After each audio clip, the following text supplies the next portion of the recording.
Ladies and gentlemen, boys and girls, it's Diego from the live stream. Another K1 visa, green card, spousal visa, tourist visa live stream here from the Panhandle, Florida. Karina is at work today. She got her green card June 25th of 2024. She mailed in her green card application on February 29th, 2024. She had her scary visa interview on November 16th, 2023. And she had her medical exam and all that done in Bogota, Colombia. Now, Karina's from Venezuela. She was basically born and raised in Caracas, Venezuela. And then she relocated to Colombia and lived there for 6 years.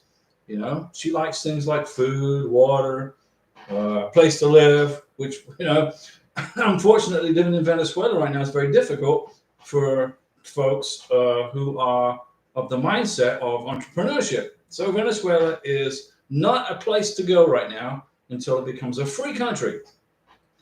But I give you free advice here on how to process a K1 visa, how to process a green card. It's all free. I got 9 years of experience doing this. I've helped hundreds of people come to the United States successfully. I've helped people overcome denials. I've helped people get to the United States without a passport who were asylum to other countries. Okay, but I'm not an immigration attorney. I don't give you any legal advice. I don't ever do that. And I don't work for any of those companies that charge you a fortune to fill out paperwork. The paperwork is very easy, ladies and gentlemen. It's easy. The paperwork is easy. The Form 485, the I-129F, the 864, everything's so easy to do. You don't need an immigration attorney. Save that money for your wedding. Save that money for your honeymoon or a party, celebrating your new marriage to your new beautiful wife or husband from whatever country you came from. You're watching us from 160 countries. And I used to do the live stream 3 times a week, but I was being repetitive. It was repetitive, so we do the live stream now. I do surprise live streams. Whenever I get free time, I'll jump on here and give you a free live stream. But the actual days that I do live streams are Saturdays and Wednesdays at 6 p.m. I used to do 3 times a week, but I basically was repeating myself to the same people. And if you guys, if I don't get people watching, if you're not interested in watching what information I put out, I understand that too. So so we're downsizing the time, but that doesn't mean that I can't answer your questions, and that's why I'm here. Today's Friday, August 9th, 2024. It is what time? 10:37 a.m. Central Time in Florida. I got 3 people watching. Okay, so there's 3 people. Maybe I can help you get through this K1 visa process and get through your green card application. Green card applications take longer to process in the summertime. I don't care where you send it. There are 4 places in the United States where you send your green card application. There's 4 places. Depends on where you live. Like if you live here in Florida, you're going to mail your green card application to Chicago. If you live in Alabama, you're going to mail your green card application to Phoenix, Arizona. And there's the other 2 places. If you live in Texas, you're going to mail your green card application to Louisville, Texas, the same place that you mailed your K1 visa application.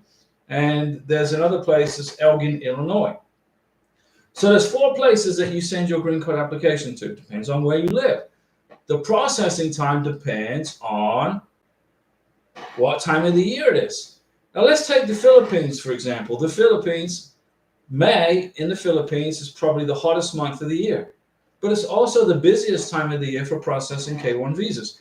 So if you're trying to schedule a K1 visa at the U.S. Embassy in Manila in May, it may be a little tricky because they're busy. And once you get your appointment set, it's going to be hot because it's very, very, very hot. And you're going to be outside of the embassy waiting to go through security checkpoints, and it's going to be hot outside. So bring plenty of water. The U.S. Embassy in Bangladesh right now is not processing K1 visas. The U.S. Embassy in Bangladesh is not processing K1 visas right now.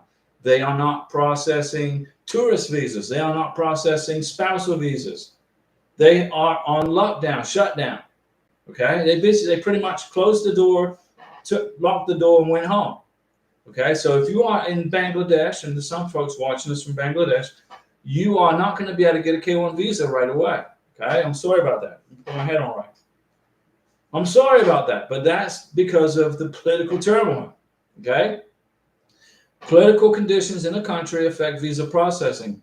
Okay, and that's unfortunate that governments create problems for we the people, right? In the United States of America, we're having an election in November. Is it going to affect green card processing in the United States, K1 visa processing? No.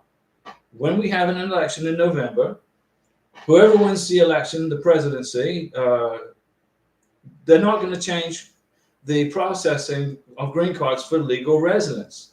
If you are coming to the United States legally, you pass the police checks, you pass the medical exam, you pass the K1 visa interview, your sponsor is making enough money to sponsor you.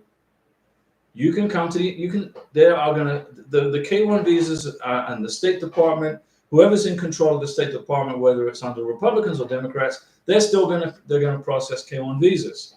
Okay?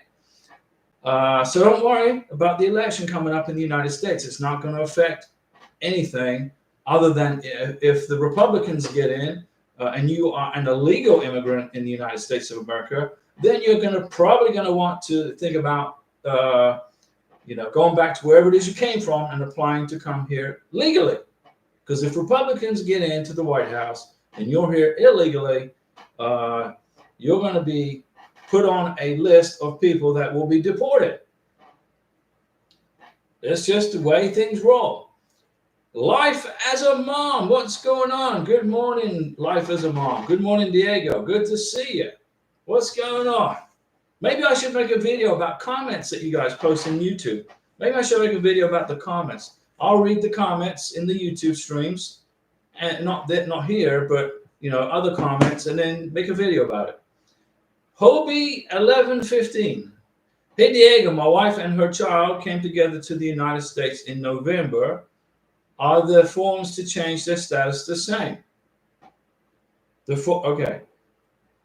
If you came together to the United States in November of 2023, you should have already applied for your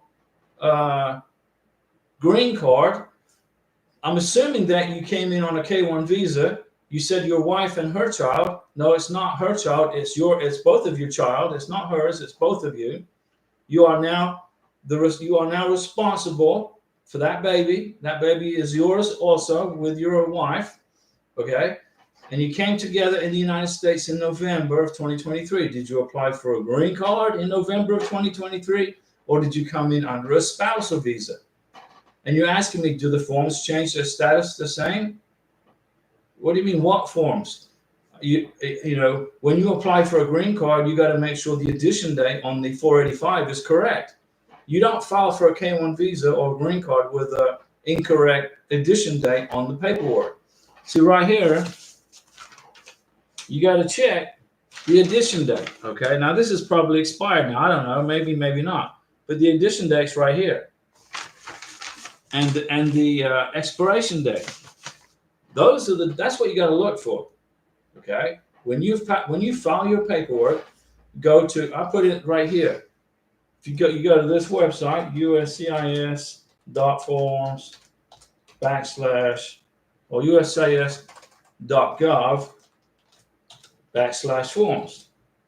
You go into that website and you look for the paperwork that's required for whether it's a green card, a spousal visa, or a K1 visa, which is Form I-129F. You got to make sure you're using the correct addition date and it hasn't expired.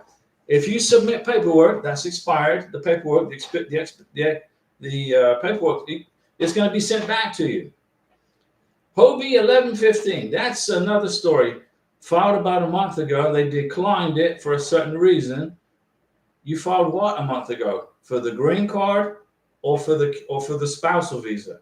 What did you file for? I filed about a month ago. What did you file a month ago? They declined it. What did they decline? I resubmitted it, then they declined it for outdated form. It was outdated the first time, but they didn't tell.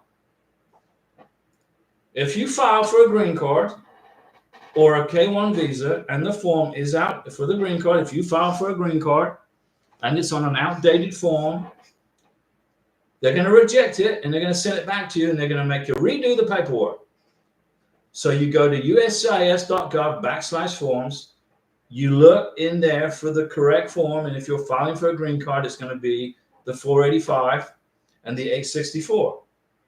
If you go to the USCIS website where they have the forms, you're not going to be using an outdated form. It's going to be up to date. But if you fill out all the paperwork 6 months in advance, let's suppose you fill out your green card paperwork 6 months in advance and then send it in, and it's outdated, they're going to send it back to you. Hobie 1115. Sure, but the form was outdated the first time. They didn't tell me. So you submitted the paperwork the first time on an outdated form, and they didn't tell you. So why did they reject the form? Why did they reject your green card application? Probably because the form was outdated, and they didn't tell you. Okay, they didn't put it in a letter. It's very important, guys. When you fill out your paperwork and submit the paperwork, the reason they put expiration dates on the paperwork is to prevent fraud. Okay, that's why they do it. They prevent fraud. Go to the forms in uscis.gov. The day you're going to submit your K-1 visa paperwork, well, a few days before or 2 weeks before, okay? And then fill it out. Hobie 1115. No, they listed the reason, something about the credit card. Never pay for your green card using a credit card. Use a check. They didn't indicate the outdated form. Understand? So here's the deal. When you pay for your credit card, when you pay for your green card, you fill out a check. You do not use your credit card. You fill out the check to U.S. Department, I can't even spell it, U.S. Department of Homeland Security. Security. I can't even spell, guys. That's who you fill out the check to. You fill it out in its entirety. U.S. Department of Homeland Security. Don't use your credit card. If you're paying for a green card, it's what, $1,440. That's just for the green card and the biometrics, okay? Let me skip this ad. What are they running commercials? I'm trying to talk to you guys.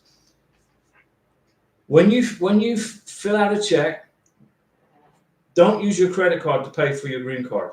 Don't use your credit card to pay for the K-1 visa application. But you can use your credit card to pay for the consular paperwork, the visa paperwork. When you go to the interview, it's $265. It's not a lot of money. You can use the credit card for that. Okay, but don't use your credit card to pay for the green card or for the K-1 visa. Your bank is probably going to look at it and go, what the heck is this? They don't recognize it. So the bank's going to block the transaction. Okay, it could happen. It happens all the time. Hobie 1115. I'm just saying they should give me all the reasons for the rejection. You're correct. For just one and make me think everything else is good. I'll do a check this time. Yeah, they should have told you that you should have used the correct form. Okay, you didn't know. You thought everything was good, or else you wouldn't have sent it in. Okay, it's a mistake that people make all the time. Rule number one: make sure you're using the correct form date. It hasn't expired. Rule number two: write a check when you're paying for your green card and for your K-1 visa. Don't use your credit card. 50% of the time, your bank, 60%, 80% of the time, your bank will not recognize the charge, and they will look at the charge and they go, what is this? $1,440 for USCIS. What is this? They're going to deny the charge. Then immigration is going to say, we couldn't get paid, and then it's going to put your green card on hold. But if you write a check, immigration gets a check, they electronically scan it, the money is automatically sent to immigration, and you continue with your green card application. It's much easier.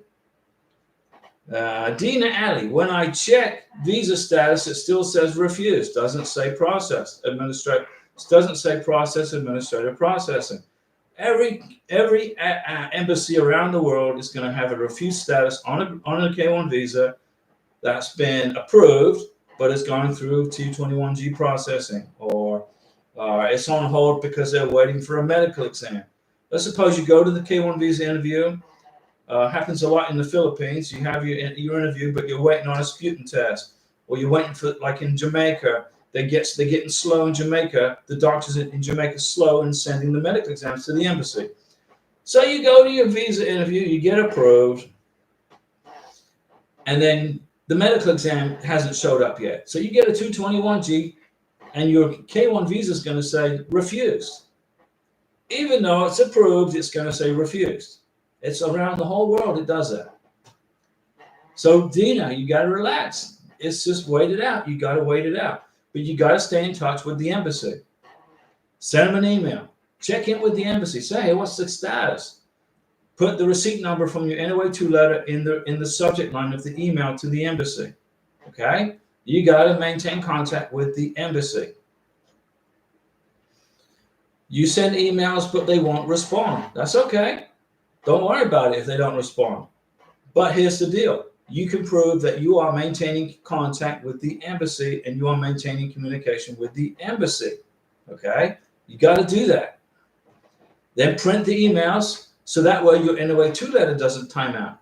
Okay? Because on your NOA2 letter, it says it's good for 4 months, right? But if you maintain contact with the embassy with emails, they will update your status as a contact. Even if they don't respond back to you, you have evidence of continued communication with the embassy that keeps your NOA2 letter from getting terminated. Okay? Debbie, hi Diego. P.S. My fiance and his son came in on the K1.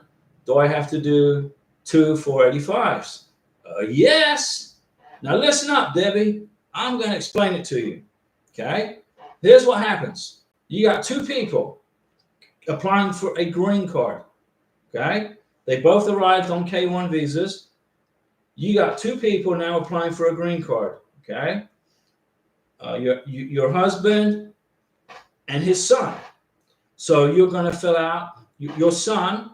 I don't know how old he is, but you're going to fill out a 485 application for green card for your son, stepson, his son, your stepson. Okay? It's going to be all about him. He's 20 years old, so he's lucky he didn't time out because 21 is the cutoff. So he's real lucky he got his K2. But here's the thing, Debbie. He's going to have to complete a 485 right here. He's going to fill out USCIS Form 4 I-485. Your stepson, who's 20, is going to fill out this form. Okay?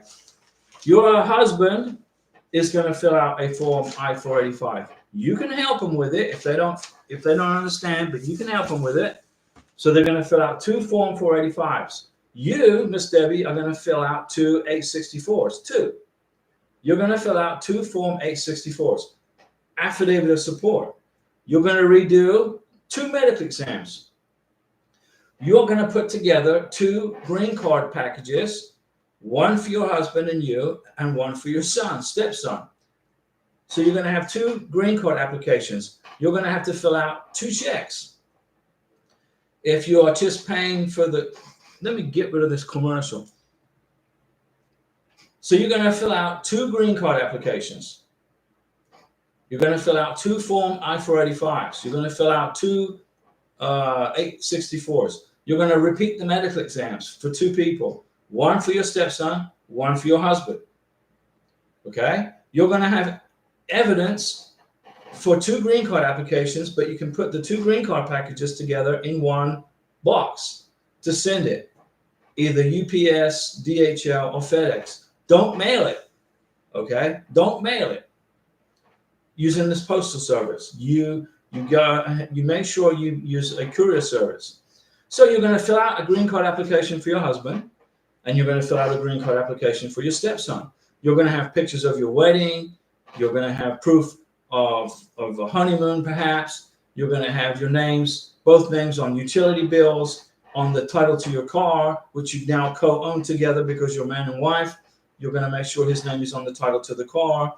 Your husband's name is on the deed or to the rental agreement wherever you live. If you live in a house or if you have an apartment or a townhouse or you live in an RV, doesn't matter. You got to prove cohabitation.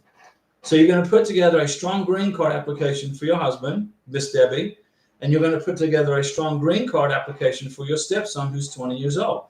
What evidence are you going to put in the green card application for your stepson? Pictures of him at your wedding. Did he attend the wedding? He was there, right? You got pictures of him at the wedding. Has he enrolled in university or college? Did he go to job? Did you put him to work right away? Well, you can't do that because he doesn't have his green card yet. But you got to put together the evidence of your stepson living with you and your husband, the evidence of him living with you, and all the corresponding documentation. Do you have health insurance for your husband and your stepson? Do you have evidence of them having health insurance? Is your new husband on your car insurance? Is he? Did you get him a Sam's Club card? Does your stepson get a Sam's Club card? You got to prove cohabitation. You got to fill out 2 separate green card applications. Hopefully that helps you. Okay. Hopefully you understand what I'm saying there. You got it, Miss Debbie? If you don't fully understand, let me know and I'll continue to help you. Okay. Dina Alley, can you see my comments? Yeah, I can see them. Dina, when I check your visa status, it still says refused. They haven't finished the investigation yet. So the 221G is still out there under investigation. All right. So Debbie gets a Mountain Dew salute. Now this is 0 sugar. Okay. I don't drink Mountain Dew with sugar in it. I went to Mountain Dew Zero. A Mountain Dew salute to Debbie for getting her husband and stepson to the United States. Get your stepson a cell phone program. You can have a family plan of 3 people. You, Debbie, your husband, and your stepson. You can be on a 3-way family plan for the phone company, whoever that is. Okay? Prove that you have a family plan for the phone. Show that your stepson's name is on the family plan, your husband's name and your name. Put that in the green card application. A copy for your stepson's green card application and a copy for your husband's green card application. Remember, whatever you put in your green card application for your husband, you're going to repeat that paperwork for your stepson. When you submit your green card application for your stepson, you're going to include your stepson's I-94. That's his proof that he came to the United States and had a face-to-face with a Border Patrol officer. Your stepson's going to have a separate I-94. I made a video. If you Google on the channel, I made a video on how you can identify your I-94. Your husband has an I-94. His I-94 number is going to be different from your stepson's. So you're going to print the I-94 for your husband. You're going to print the I-94 for your stepson. This is going to go in this binder. This is going to go in this binder. You're going to make a photocopy of your stepson's K2 visa. Nice and big in color. The biographic page of his passport. You're going to do the same for your husband. A big blown up color picture of his K1 visa and a big blown up color picture of his passport. Whatever country, I don't know what country it came from. A blown up copy of your passport biographic page, Miss Debbie. In your stepson's green card application and in your husband's green card application. Your stepson is applying for his green card. Your husband is applying for his green card, and it's going to be 2 separate processes, 2 separate applications, 2 separate checks. Okay? You're going to write a check for your stepson's green card and biometrics, and your husband's. So you're going to write a check right here. If you're just applying for the green card, right? You're just applying for the green card for your husband and for your stepson. You're going to make out 2 checks, $1,440 made out to the U.S. Department of Homeland Security. You're going to have one check in an envelope in your stepson's package for a green card application, and you're going to have a check for $1,440 in your husband's green card package for a green card application. So what's the total cost? $880, right? Two separate applications. Francois, let me see, wait a second, Francois. Dina Alley had a friend, took 3 months to the USCIS to approve the K1. Now they're faster than before. That's good news for people applying. Yeah, it's 3 to 6 months now. It's pretty quick. K1 visa processing from NOA 1 to NOA 2 is pretty quick. 6 months is usually the average. Francois, going to miss tomorrow's live chat once more as I have to work. After tomorrow, I will be back on Saturday.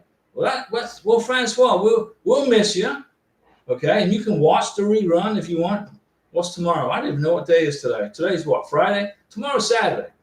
So I do the scheduled live stream at 6 p.m. on Wednesdays and Saturdays. But Francois, we'll be here whenever you need us, okay? So Miss Debbie, you're going to have 2 separate green card applications. Go to Office Depot. Buy 2 binders, one for your husband, one for your stepson. So you're gonna have 2 binders. In your husband's binder, you're gonna get document protectors.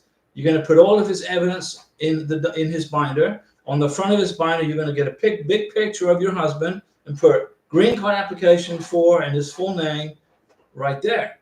And for your stepson, you're gonna buy a binder for his green card application. You're gonna get a picture of your stepson, put it on the front. Slide it in there in the Office Depot document, and then get document protectors and put his green card package together. You got it? So you're gonna have 2 binders, one for your husband, one for your stepson, 2 separate checks, one for your husband, one for your stepson, and you're gonna put them both together in a FedEx package and send them off, or UPS or DHL. Aquarius, what's up, Aquarius? Diego, in the instructions for France, I don't see anything for biometrics before the interview. Will he be doing this at the embassy, or should I send an email to find out? Well, I would have it. In Colombia, you schedule the biometrics at a separate place. In some countries, they do the biometrics at the embassy. The U.S. Embassy is in Paris. They got the Olympics going on right now, so I don't know if the consular people are processing visas or watching the Olympics. But what I would do is send an email to the embassy in Paris and ask them about the biometrics processing. Send them an email and ask them, okay? You got it? 66 says there is no biometrics before the interview in France. Well, that's a Mountain Dew salute to 66, but apparently they got the biometrics. When did they do the biometrics in France, 66? Because you went to the embassy in France, right? Okay, Hobie 1115, discount on the child. Yeah, there's a discount for the child under a certain age. So it would be $1,440 for the adult and $950 for the 12-year-old. Yeah, under 14, I believe it is. Yeah, there's a discount for the child, but you got to fill out 2 separate green card applications, one for the child, one for the beneficiary. 66, they took my fingerprints during the interview. Well, that's basically what biometrics is. It's taking fingerprints and taking a picture of your face and taking a copy of your legal full name signature. Now remember, talking about signatures, when you fill out your K1 visa package, okay, you're going to sign your full name, Mr. Sponsor, as a signatory. You're going to put your full name, first name, middle name, last name. You're going to sign it so they can read it. You're not going to sign it like you're a doctor, or where you just do a scribble, right? If you sign the I-129F or the green card paperwork in a scribble, they're going to send the forms back to you and say, please re-sign this paperwork. Okay? You sign your first name, middle name, and last name, Mr. Sponsor, Ms. Sponsor, and beneficiary. You sign it, and you got to make sure they can read it. Let me see. Aquarius, you got okay, Aquarius. So you got it right. I would be contacting the embassy. Sergio E. Leon M. Hi Diego. It's been over 30 days since I filed my wife's green card application. No receipt notice. What should I do? Should I be worried? No, they're busy. The summer months they get overwhelmed. Let me ask you this, Sergio. Did you ship your green card application with FedEx, UPS, and DHL? Did you use a courier service? And did that courier service notify you that immigration has received your green card package? That's the way to know that if you were notified by FedEx or whoever that immigration received your green card application, you got confirmed delivery by FedEx on July 6th. Then immigration has your paperwork. They just haven't got to it yet. Just relax, okay? They just haven't got to it. Yeah, you get a discount for the green card application for children. That's correct. And you can find out the price on how much a green card application is. You can go to the USCIS fee calculator. Okay, USCIS fee. Let me write it here for you guys, okay? USCIS fee calculator. If you go into that website, you can figure out how much your green card package is going to cost per person. They ask you in that website, how old is your K2? They ask the question. Then it calculates how much it's going to be, okay? But if you're an adult applying for a green card, and all you want is the green card and the biometrics, which is mandatory, it's going to be $1,440, okay? Right here, $1,440. That's the price for an adult for a green card and biometrics. If you want the work permit, you got to add in another $260. Okay? If you want the advanced parole, which is a waste of time, it's a waste of money, it's another $630. Okay? So it's $260 for the work permit, and it's $630 for advanced parole. So you add all those numbers up, and that's how much it's going to be for one person if you want to get advanced parole. What is advanced parole? Well, that's a little document that says you can travel back to wherever it is you came from. If there's a medical emergency in your family, for example, let's suppose your grandma's real sick and you're still waiting for your green card, you can travel back to your home country that you originated in with your advanced parole document. Okay, but in me personally, my wife is from Venezuela. She's got some family in Colombia. Most of her family lives in Colombia. They got the heck out of Venezuela. Venezuela is a very unforgiving place to live in right now. Okay, it's ran by a freaking dictator, communist dictator. So she got out of there and lived in Colombia for 6 years. Her mom lives in Colombia, and her dad lives in Colombia, and her sister lives. Her mom and dad and sister live in Venezuela. But all of her brothers and the rest of her family and nephews and nieces, they all live in Colombia and Brazil and Uruguay. Okay, let me see. So Sergio, you got confirmed delivery by FedEx, then immigration has your paperwork. They just haven't opened it yet. It's sitting on a shelf. And where did you send it? To Chicago? Where did you send it? Sergio E. Leon, when should I send an email to Dallas Lockbox inquiry about the adjustment status? If not, notice has been sent. Okay, so you live in Texas, right? Sergio E. Leon, you live in Texas, so you mailed your green card application to Texas. When should I send an email to the Dallas Lockbox inquiry? You can send it anytime you want. You can do it today if you want to. Yeah, so you live in Houston, Texas. So you mailed your green card application to Texas. If you are a resident of Texas, if you live in the great state of Texas, the second largest state in the union, Alaska's the biggest, by the way. And the reason I keep throwing these things in on this channel for you, so you help you with your citizenship test. I'm going to make a video on questions that you're going to get probably on your U.S. citizenship test if you want me to do that. I can make it, but I'll make the video with Karina. I won't do it by myself. I'll bring Karina in so she can learn from that video too. Go ahead, Sergio, send in an inquiry if you want to. Francois says hello to Aquarius. Life in North Carolina, a long time, life in North Carolina. Hello from Greensboro, I remember. Thumbs up for Diego. Thumbs up to you guys. But I'll give life in North Carolina a Mountain Dew salute for the thumbs up. How about that?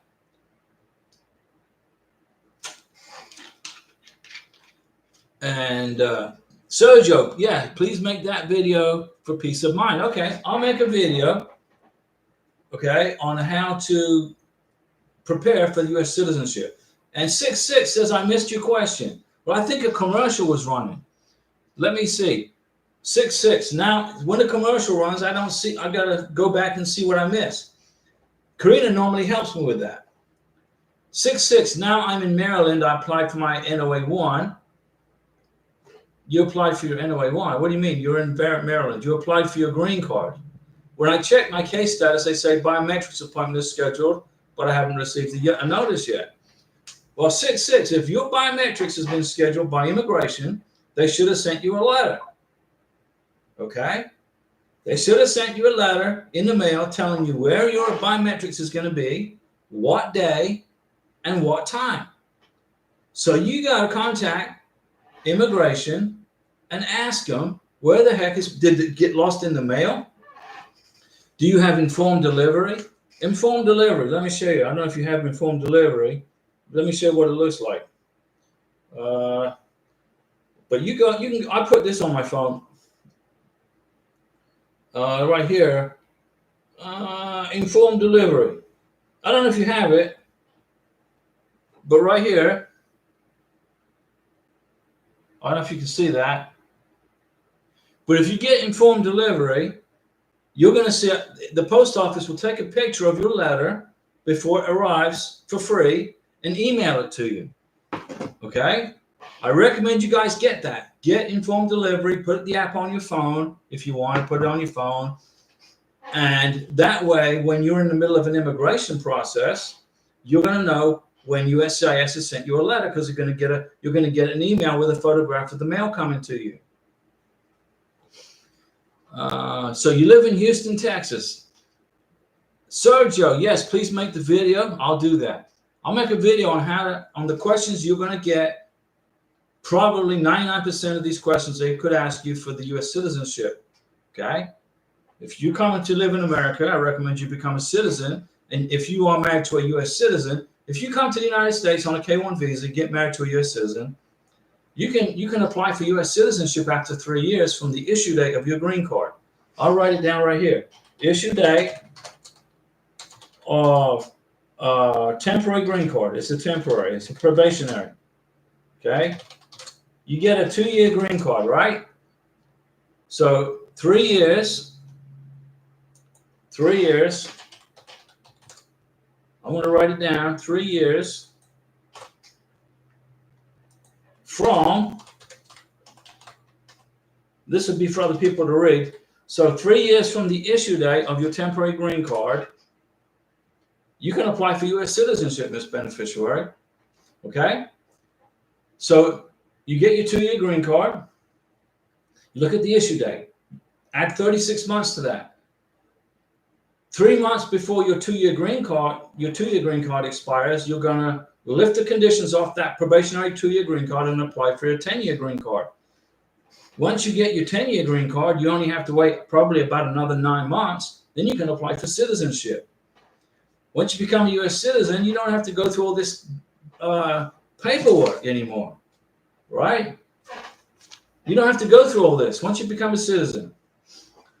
Let me see. Aquarius to Francois Livingston. Hi, just here. Every day preparing with my fiance. I do a lot of practice questions with him. It's a lot. There you go. Sergio, one more question. What's the tentative processing time for the work permit and the green card service, Texas Service Center? 4 to 6 months. 4 months to get the work permit, 6 months to get the green card. Assuming that you put together a very, very, very, very strong green card application. Okay? And you did it all within 90 days of arriving. If you file for your green card after 90 days, if you file for your green card after your I-94 expires, that's okay. You can do that. It's no big deal. But immigration is going to see that you didn't file within 90 days. So they're going to take their own sweet time about processing your green card. If you're not in a hurry to get your green card, they're not going to be in a hurry to process it. Do you understand what I'm saying? My advice to you guys is this. You come to America. Very good. Congratulations. We're glad you're here. We welcome you here. You get married within 90 days on that I-94 window of time. You apply for your green card within 90 days. I recommend 60 days after you get married. Okay? So if you got here, like Karina got here, we arrived from Bogota, Colombia. We flew to Miami January 3rd of 2024. Okay? We landed in Miami. We went through the Border Patrol. Woo, the scary interview. Karina didn't get any questions. I got the question. I got like 3 questions. Our cat got more questions than Karina. Karina didn't get any questions. They just said, welcome to America. Boom. January 3rd, she got to America. I recommend you accompany your beneficiary through immigration. Okay? That is very powerful for to make it a nice, smooth transition through the Border Patrol. Karina applied for her green card on February 29th. We got married on January 14th. So we got married January 14th, 2024. We applied for the green card on February 29th, 2024. So we had about 58 days of time in there that we put her green card package together.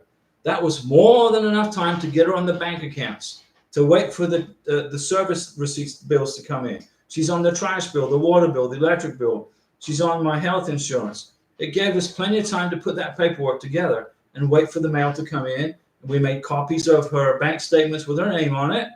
All that went in her green card application. She applied for the green card on February 29th, and she got her green card in her hand physically on June 25th, 2024. Let me see here. 6-6. Dini Ali. Diego, I'm going to email the MVC, but tell them what. The MVC pretty much can't help you. Okay? Because your visa package is now at the embassy in which country was it? Was it UAE? What country? Because your beneficiary is from Iraq, right? We love the people of Iraq. We love you guys. We want you to have an opportunity to come to the United States and get married to a U.S. citizen. But you're going to go through a stringent security check. If you're from Iraq, Syria, Pakistan, you're going to go through a security check. Okay? Homeland Security is going to check you out. So it takes a bit longer to get you go to the K-1 visa interview, you get approved, but sometimes it takes a bit longer to get your K-1 visa in the passport if you're from those countries. It's other countries too. It's not just those countries I mentioned. Okay. Like sometimes there may be issues with your beneficiary said, well, he used to work for the police, or he was in the Iraqi military. You're going to get investigated a lot more stringently. But if you want to email the MVC, Dina, you can say you're just checking in with them, asking for a follow-up on your case. Put the receipt number in the subject line of your inquiry to the MVC. If the MVC don't reply, it's because your case is at the embassy. If the embassy may reply to you, and the MVC may just say, look, Dina, your case is at the embassy. We no longer have anything to do with your K-1 visa application. But that's communication. That's evidence of communication, and you can print that email as proof of evidence of communication. 6-6, it was easy. So you went to the U.S. Embassy interview in Paris, France. They didn't even check my documents. They were very nice in the embassy in France. Now, 6-6, did you go eat? We're going to give you a Mountain Dew salute, even though you've gone through it. Did you go and eat some good French food? French food? I can't even say it. You're in your country where you live. You got your K-1 visa. Make sure that you go and spend a little bit of time with your family and friends, and go eat at your favorite restaurants, because you're not going to be going back home for a while. Well, home is now the United States. That's when you move to America, you want to become American, right? You want to assimilate as a United States in the United States of America. And Aquarius says 6-6, congratulations. And 6-6 says merci, which is French for thank you, I think. Francois will probably correct me on that if I'm wrong. Merci beaucoup. And Aquarius to Francois. Aquarius, do you think immigration will raise prices by next year, or is it going to be on hold for a bit? No, they're not going to raise prices anymore. Maybe not for a couple of years. They already jacked up prices April 1st. Okay? So they're not going to jack the prices up again, probably for a couple of years, in my opinion. Aquarius, crossing fingers. 6-6, Aquarius to 6-6. Thank God, because my fiance has the same issue. 6-6, it's going to be all right as long as it's well prepared. That's right. They asked me, how did I meet my fiance? Now your wife. How many times did she visit? That's a good point. And what does she do for a living? If you've only been one time to visit your beneficiary, if you're putting together a K1 visa package and you've only been once to visit your beneficiary, you only spent a week with him or her, don't mail your K1 visa package off until you've made a second trip back and spend at least another couple of weeks with your beneficiary. Even though the congressional law says you got to meet each other one time, 2 years, within 2 years when you file your K1 visa application.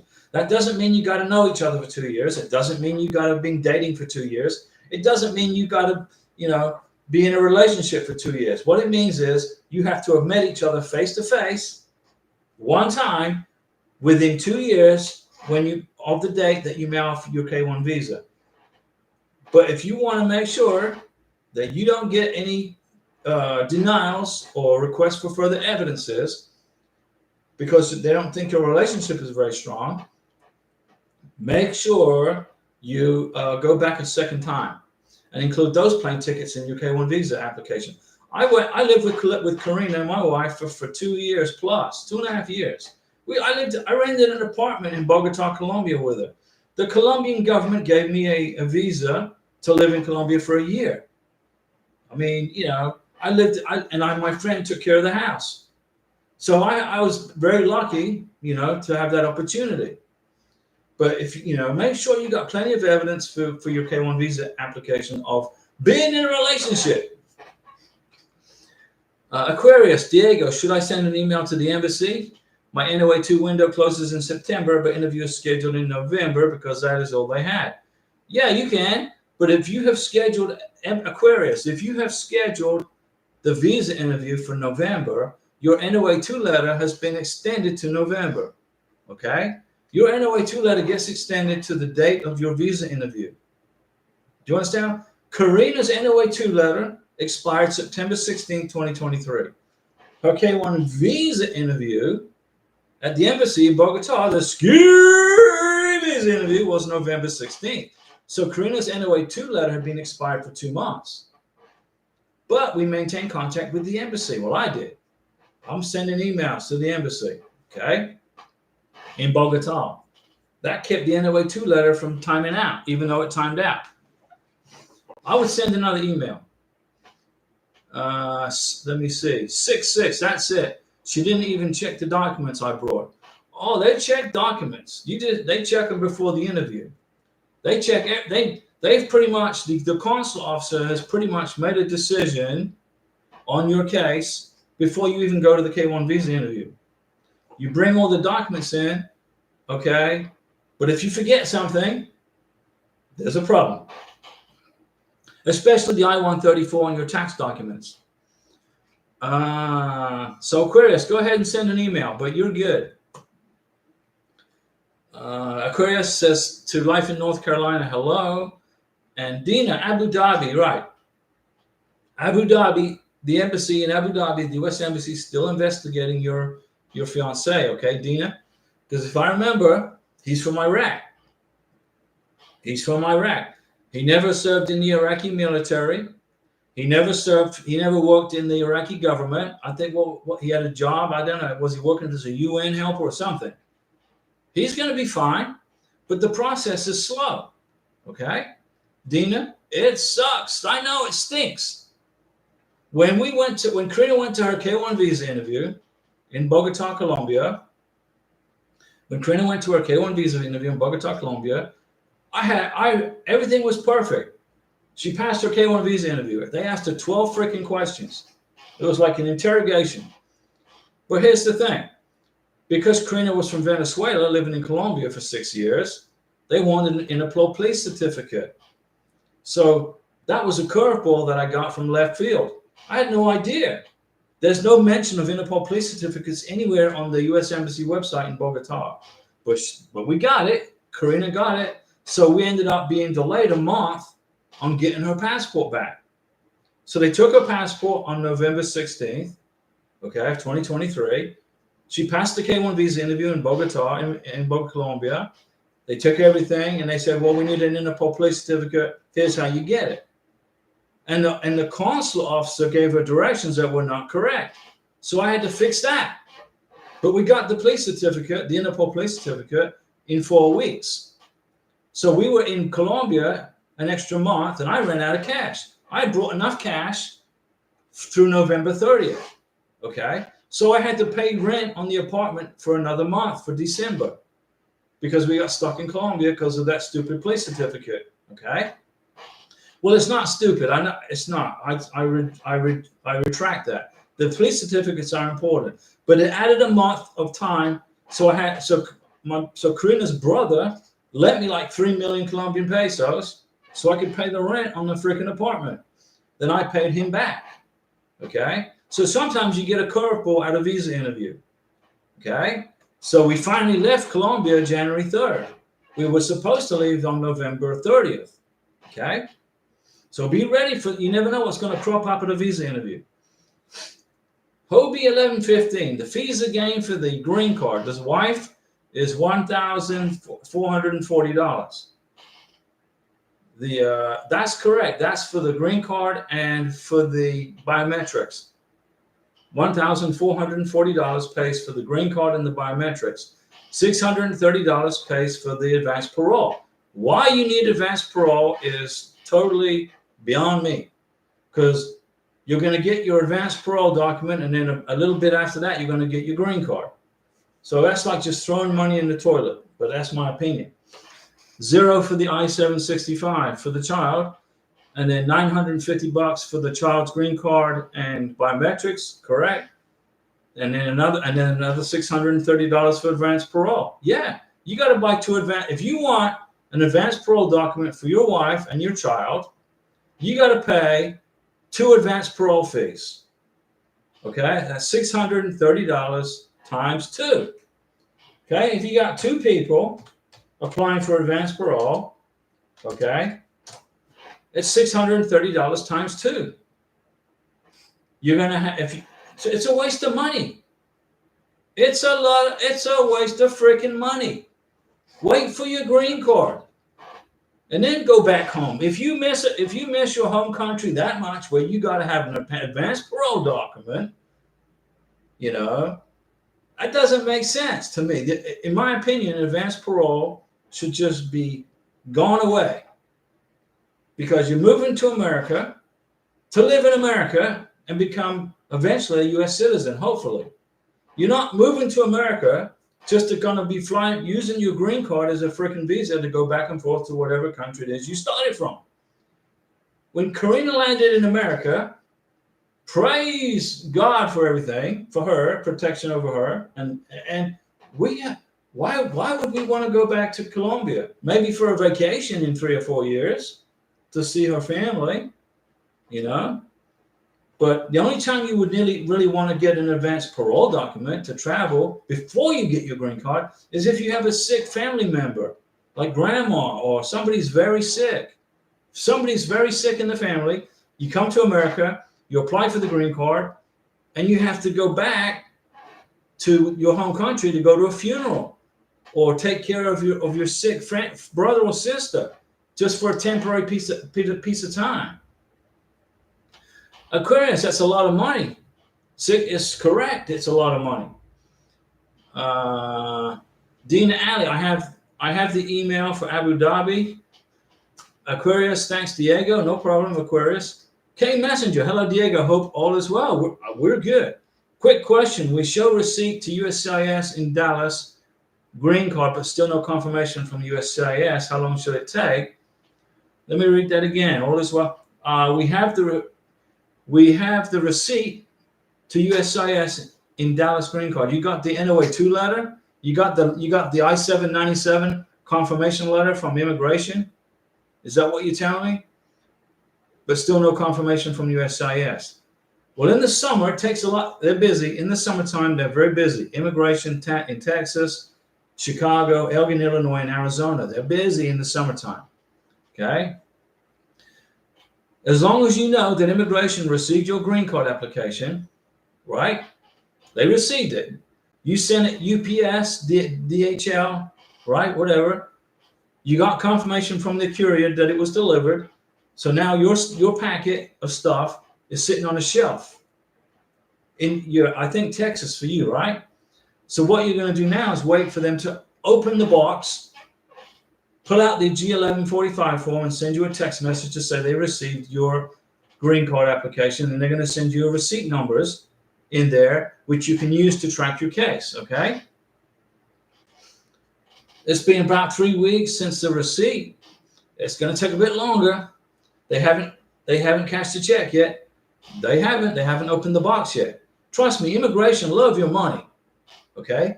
It's a business. USCIS is a business, and they get millions and millions and millions of dollars from us, people that apply for visas, not just spousal, K-1, student visas. Student visas are a cash cow for immigration. Okay. Now I got no clue on how to fill out a student visa. Don't ask me questions about it, but that's how they make money. And then they take some of that money and they contract with other companies. Like USCIS is contracted with General Dynamics. General Dynamics is a contractor with the US military. But General Dynamics, they're the folks that make the green cards and the work permits, believe it or not. So a government contractor that builds planes and missiles for the US government also creates the green cards and the work permits, because that's how highly technical they are. And they get mailed from Corbin, Kentucky. So when you get your work permit and your green card in the mailbox, if you look at the place where it was sent from, it came from Kentucky. It's a very slow process right now because in the summertime, they're overwhelmed with green card applications, tourist visas, not so much tourist visas, that's at the embassy level, but student visas and work permits. The summer is always busy, okay? So hang in there, K-Messenger. If they haven't cashed your check yet, they haven't opened it yet. It's sitting on a shelf, okay? Relax, you're good. You're gonna get it. You'll get the green card, okay? In fact, I'm gonna do this, okay? I'm gonna sprinkle all this pixie dust all over your application.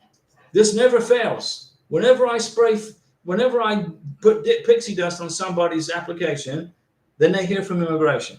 So you should be hearing soon, okay? And then Dina Alley is laughing. Well, I'll give you a Mountain Dew salute, Dina, for your ha. Hang in there, Dina. Dina, hang in there. I'm gonna put pixie dust on your application again, okay? For your beneficiary. Hobie 1115. So once they get the green card, they don't need advance parole, right? You don't need advance parole if you got a green card. You can travel on a 2-year green card on an airplane internationally. I don't recommend it. I don't think it's a good idea because it interferes with your continual residency status for U.S. citizenship, but you can. So let's suppose you spend $630 on a freaking advance parole document, and then a month later you get your green card. So you spent $630 for a what? That's good for a month. Come on, guys. The same is true about the work permit, the EAD document, the employment authorization document. Karina got her work permit after 88 days. She got a work permit. Why did she apply for a work permit? Because it was free. When we applied for a green card in February of 2024, the work permit was free. April 1st, immigration started charging $265 for the work permit. When Karina got her work permit in her hand, she started work. She got a job and started work. 3 weeks later, she got her green card. So just imagine if she paid $265 for her work permit, and then 3 weeks later she gets her green card. She would have, I mean, seriously, she would have paid $265 to get to work early 3 weeks early. Don't waste your money. Don't waste your money on the work permit or the advanced parole. Just pay the money for the green card and the biometrics. My opinion. You do what you guys want to. You guys do what you think is best for you and your family. Okay. If you want a work permit, pay for the work permit, but make sure you don't forget to pay for it. Let me see here. So Hobie 1115. Once they get the green card, they don't need an advanced parole. That's correct. You're correct. Hobie 1115. Okay. So then for change of status, I-485, 1440. Child, $950. What other fees are missing? What is the $260 for? The work permit. Look, right here. Pay attention down here. $1,440. Right here is for the green card. Right? The green card. I'm doing it in capitals. Green card and biometrics. Right? It's $1,440 for the green card and the biometrics. Okay? It's $260 for the work permit. Okay? It's $630, right? For advanced parole. Okay? That's the cost. So, if you want to get a work permit, okay, an advanced parole, and a green card, and the biometrics, if you apply for one person, it's going to cost you, as of August 9th, 2024, it's going to cost you this much money. $2,335 for one person. Okay? So if you're applying for two, right? If you got two people you're applying for a green card for, that's not a child. That's not, that's over the age of 14. It's going to be $4,670. This is for the green card, the biometrics, the advanced parole, and the work permit. That's for two people. But if you listen to what I'm telling you guys, if all you do is apply for this is for an adult, this is for biometrics and the green card, that's for one person, adult. You're going to get the green card, and then you can work for the green card. You can travel with the green card. Okay? But I don't recommend you leave the United States until you get at least a 10-year green card if you must travel. Don't travel until you get the 10-year green card. Why do I say that? Because the Border Patrol officer can, if he wants to, or if she wants to, block you from re-entering the United States on a temporary 2-year probationary green card. The 2-year green card is probationary. It's 2 years. It's for 2 years. Okay? If you leave the country on a probationary 2-year green card, make sure you got plenty of evidence with you when you return back to the United States that you prove you are in a relationship. Bring a copy of your marriage certificate with you, your last tax return if you filed taxes together, a copy of the title to the car with both your names on it. Bring pictures of your wedding with you.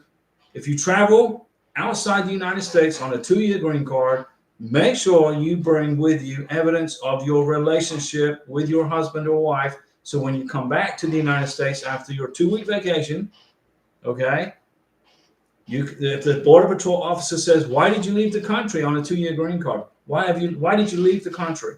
Well, I went to take care of Grandma. Grandma was sick. I had to go bury my cat. Grandma was taking care of my cat, and my cat died. I had to go back and bury it. Okay? The Border Patrol officer is going to want proof that you are in a strong, real relationship because he could deny you, or she could deny you re-entry into the United States on a 2-year green card. Don't get complacent. Okay? Hobie, look at that super chat that's a super sticker. Hobie 1150 super sticker, automatic Mountain Dew salute. Automatic Mountain Dew salute. Thank you, Hobie 1115. Apparently, I helped you today significantly. Hobie 1115. K Messenger, have a great day, Diego. Thanks again for the pixie dust. It's in the bag, right here. Hermila Fetsum, do you think age gaps matter for K1 visa? No, not at all. Age gaps are irrelevant for a K1 visa application so long as you have evidence of a strong relationship. You've been dating together for what, a year, 2 years, 3 years? My friend is a doctor. He's 71 years old, and his wife is what, 30-something? And they got 2 kids. She is from Medellin, Colombia. So age gaps is not important as long as you can prove the relationship. Okay? Hobie, to be clear then, you don't need an EAD once you have the green card. Correct. You don't need a work permit with the green card because you can work with the green card. The green card gives you permission to work in America, live in America, be protected under the U.S. Constitution. The only thing you can't do with the green card is you cannot vote because you got to be a citizen to vote. And you don't stand jury duty because you got to be a U.S. citizen to sit on jury duty. Francois, Diego, letter of intent to get married done by both of us. Sending it shortly to the Spanish group. Francois, Mountain Dew salute to Francois, you're at the finish line, Francois. Now, Francois is in upstate New York. Her future husband is from Morocco, and he lives in the United Arab Emirates. And we've been pulling Francois over the finish line for what, over a year. Hobie 1115, that helps a lot. So as long as I'm willing to wait for the green card, then I only need to file the I-485, the I-864, and supporting documents. And the medical exam, the I-693. You got to repeat the medical exam.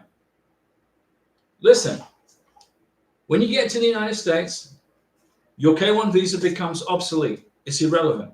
It's irrelevant. You're on an I-94, 90-day window of time. Border Patrol said you can come to America for 90 days to get married within 90 days. You get married within 90 days. You file for the green card. What forms do you need to file for the green card? 485, 864, 693, the I-94, and all the supporting documents. Okay, Hobie. As far as travel, I was considering the Bahamas. Why? If you want to go to the Bahamas, go on Google and Google the Bahamas. Go and watch some YouTube channels about the Bahamas. When your wife gets her 10-year green card, then take her on vacation to the Bahamas.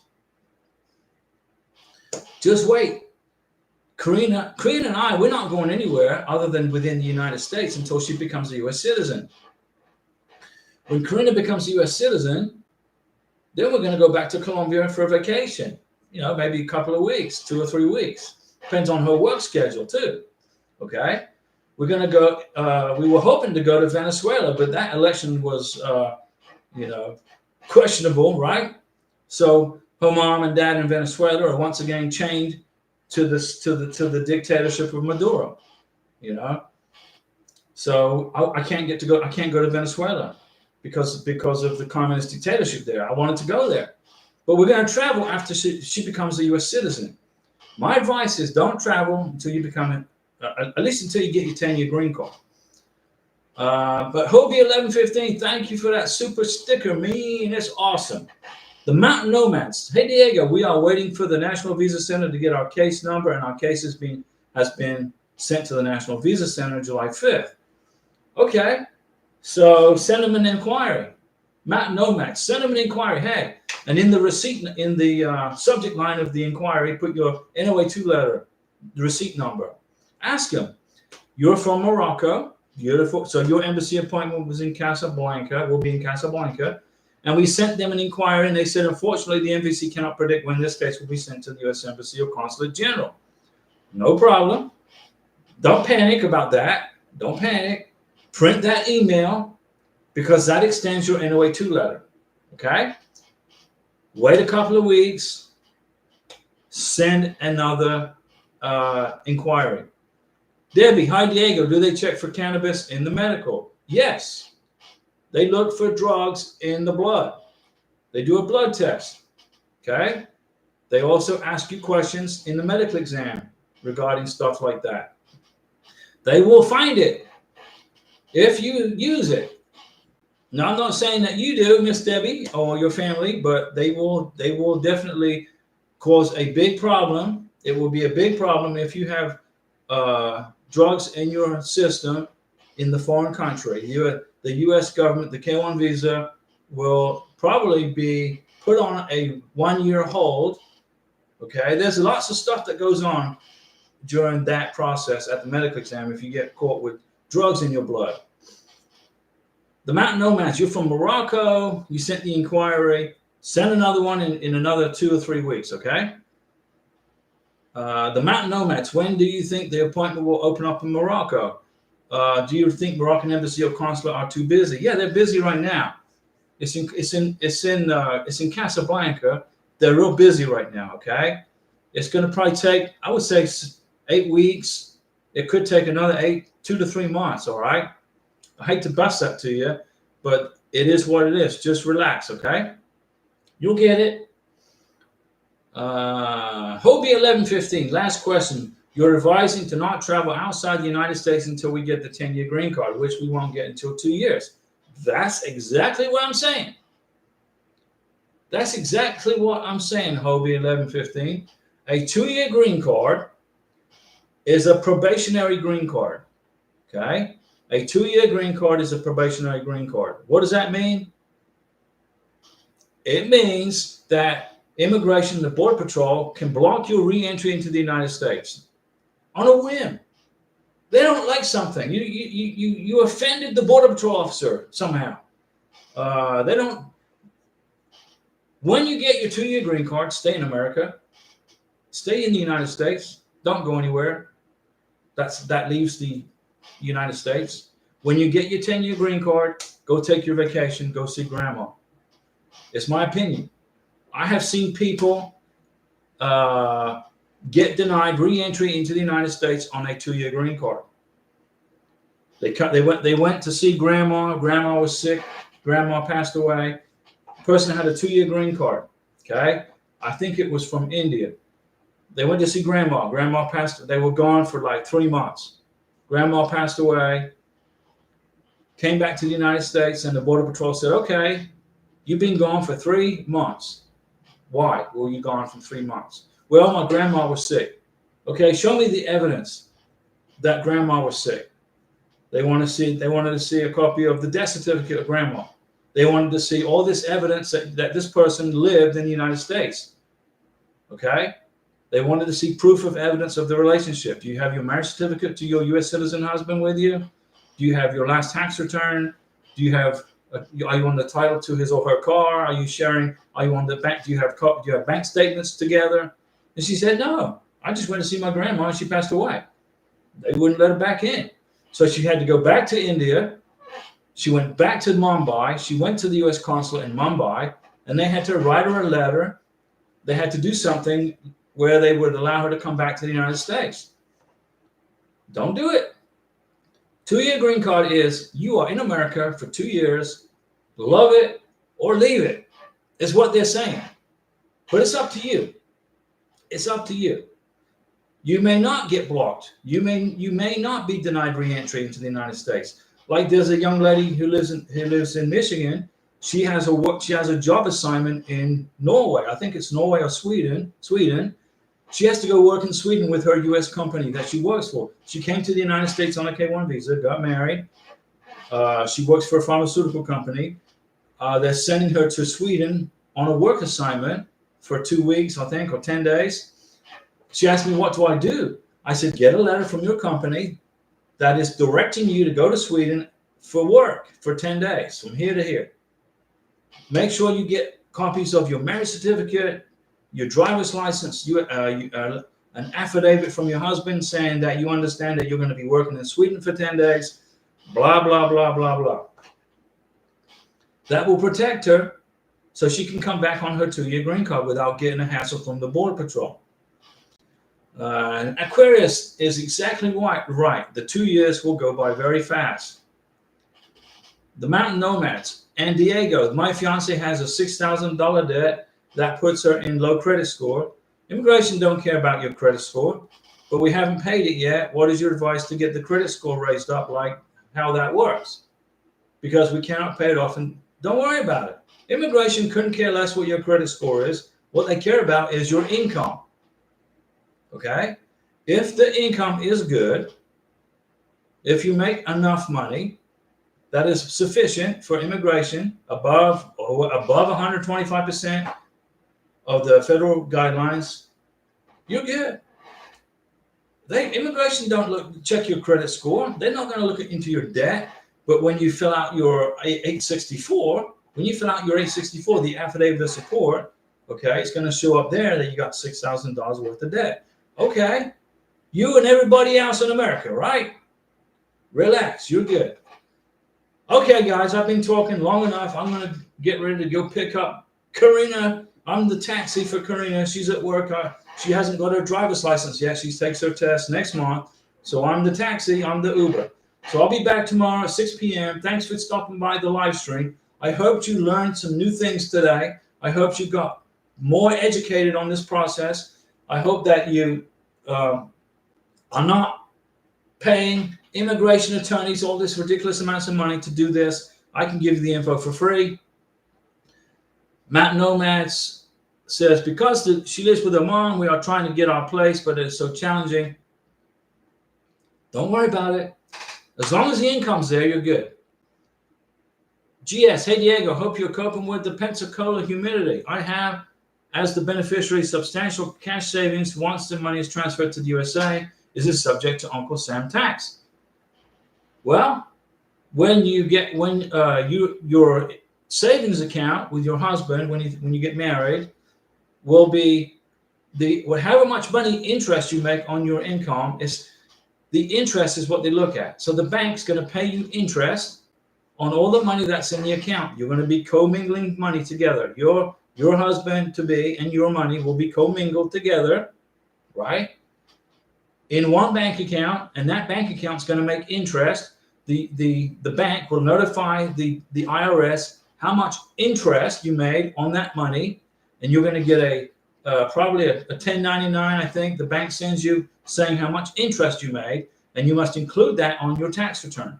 So once it's transferred, it's not going to be taxed. It's only going to be taxed when you start making interest on it. With that said, I'm out of here. Okay, I'm going to go get Karina for work. She's going to be waiting for me. See you guys tomorrow, 6 p.m. Central.